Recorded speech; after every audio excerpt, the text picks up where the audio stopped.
Pak Nas, Indonesia perlu presiden yang paling senior dan sekarang sedang sangat populer di Indonesia adalah Pak Nas Sution. Bisa ke Pak Nas sekarang jadi presiden? Enggak, kata Pak Nas, saya tidak mau. Kenapa? Karena saya orang Batak. Tidak mungkin orang Batak, tidak mungkin orang luar Jawa secara sosiologis itu saat ini bisa jadi presiden, kata Pak Nas waktu itu. Terus siapa? Cari akhirnya Pak Harto. Disitulah kemudian Pak Harto mau. Pak Harto mau pun, kalau saudara buka tap MPR itu yang mengangkat Pak Harto, ditawari tahun 66, baru tahun 67 mau, tapi mintanya pejabat presiden 1 tahun. Pak Harto minta 1 tahun, sudah itu pemilu. Pejabat keluar tap MPR yang mengangkat menetapkan presiden Pak Soeharto, Jenderal Soeharto sebagai pengemban Supersan menjadi presiden selama 1 tahun dan menugaskan untuk menyelenggarakan pemilu selambat-lambatnya bulan Juli tahun 1968. Hebat nih Pak Harto. Enggak mau dia.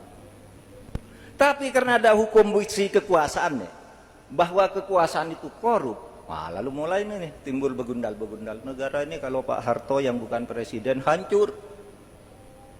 Oleh sebab itu jangan berhenti Pak tahun 68. Terus ya 5 tahun aja sekalian.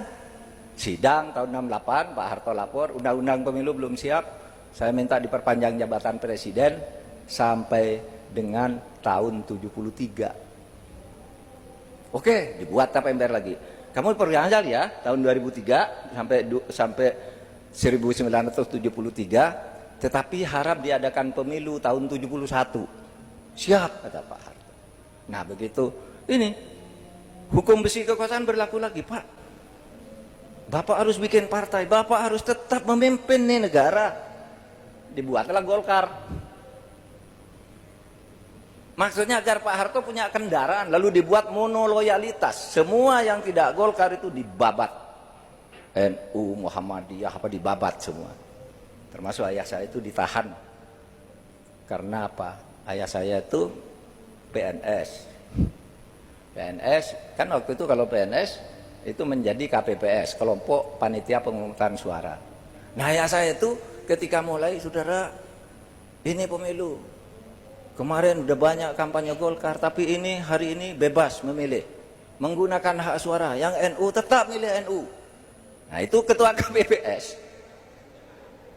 Jumlah KPPS-nya itu 12 orang. Sesudah dihitung, Golkarnya cuma dapat 3, yang lain NU semua. Pulang ke rumah, ayah saya dijemput, ditahan di Koramil. Makanya ketika saya jadi menhan dulu itu, wah, saya dulu paling takut ke tentara, kok sekarang suruh mimpin tentara. Saya bilang, ini gara-garanya Gus Dur ini. Saya diangkat menteri kehakiman kan enak gitu. Lalu jadi menteri pertahanan, nah buat saya jenderal bintang 4, 2, 3, 1 sampai ke bawah. Padahal dulu ayah saya takut, saya sangat takut kalau lihat tentara karena ayah saya itu dihajar oleh tentara, oleh kopral. Cuma saya ingat namanya 1 Pak Ismail, 2 Pak Syukur, 3 Pak Gani. Namanya nama Islam tapi dihajar tuh ayah saya karena tidak memenangkan Golkar. Ketika hukum besi kekuasaan itu berlaku sama. Ketika Pak Harto berakhir, sudah waktunya istirahat, sudah 32 tahun, begundal bilang, Pak, hancur kalau Bapak ini turun. Maka mau dipilih lagi dia. Oleh sebab itu yang terakhir itu terpilih bulan Maret, jatuh bulan Mei. Karena hukum besi kekuasaan